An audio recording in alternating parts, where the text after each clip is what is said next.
सूत जी बोले, हे श्रेष्ठ मुनियों, अब आगे की एक कथा कहता हूँ, सुनो। बहुत समय पहले उल्कामुख नाम का एक बुद्धिमान राजा था। वह सत्यवक्ता और जितेंद्रिय था। प्रतिदिन देव स्थानों पर जाता तथा गरीबों को धन देकर उनके कष्ट दूर करता था। उसकी पत्नी कमल के समान मुख वाली और सती साध्वी थी। भद्रशिला नदी के तट पर उन दोनों ने श्री सत्यनारायण भगवान का व्रत किया।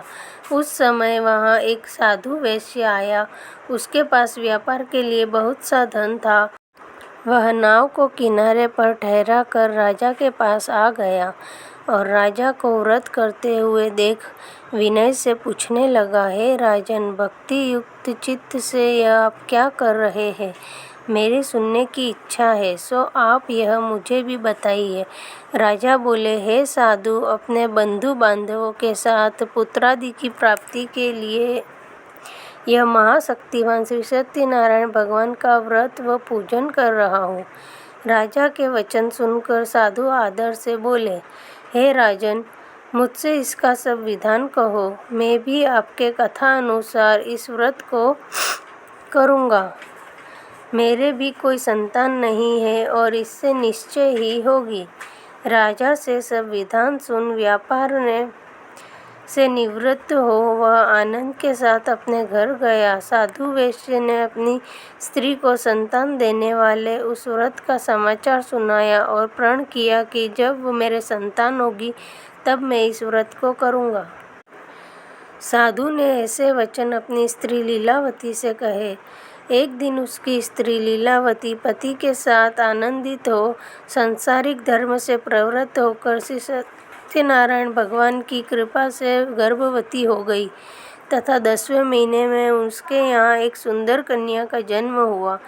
दिनों दिन वह इस तरह बढ़ने लगी जैसे शुक्ल पक्ष का चंद्रमा बढ़ता है। कन्या का नाम कलावती रखा गया। तब लीलावती ने मीठे शब्दों में अपने पति से कहा कि जो आपने संकल्प किया था कि भगवान का व्रत करूँगा, अब आप उसे पूरा करिए। साधु बोला, हे प्रिय, इसके विवाह पर करूँगा। इस प्रकार अपनी पत्नी को आश्वासन दे वह नगर को व्यापार करने चला गया। धीरे धीरे कलावती पितृगृह में दिनों दिन बढ़ने लगी। लौटने पर साधु ने जब नगर में सखियों के साथ अपनी पुत्री को खेलते देखा तो तुरंत दूत बुलाकर कहा कि पुत्री के वास्ते कोई सुयोग्य वर देखकर लाओ।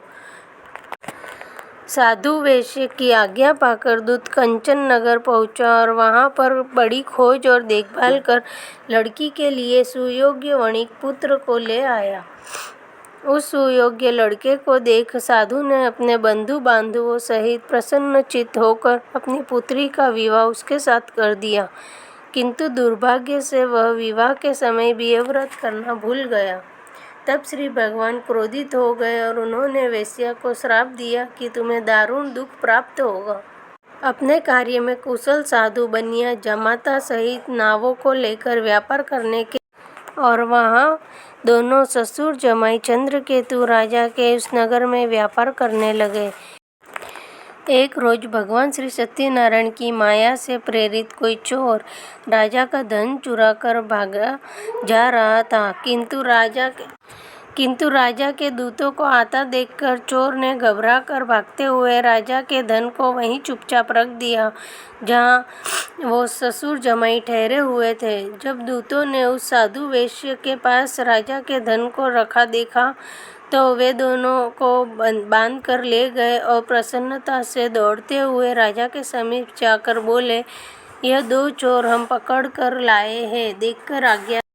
तब राजा ने बिना उनकी बात सुने ही आज्ञा दे उनको कठिन कारावास में डाल दिया और उनका सब धन भी छीन लिया। श्री सत्यनारायण भगवान के श्राप के द्वारा उनकी पत्नी भी घर पर बहुत दुखी हुई और घर पर जो धन रखा था चोर चुरा कर ले गए।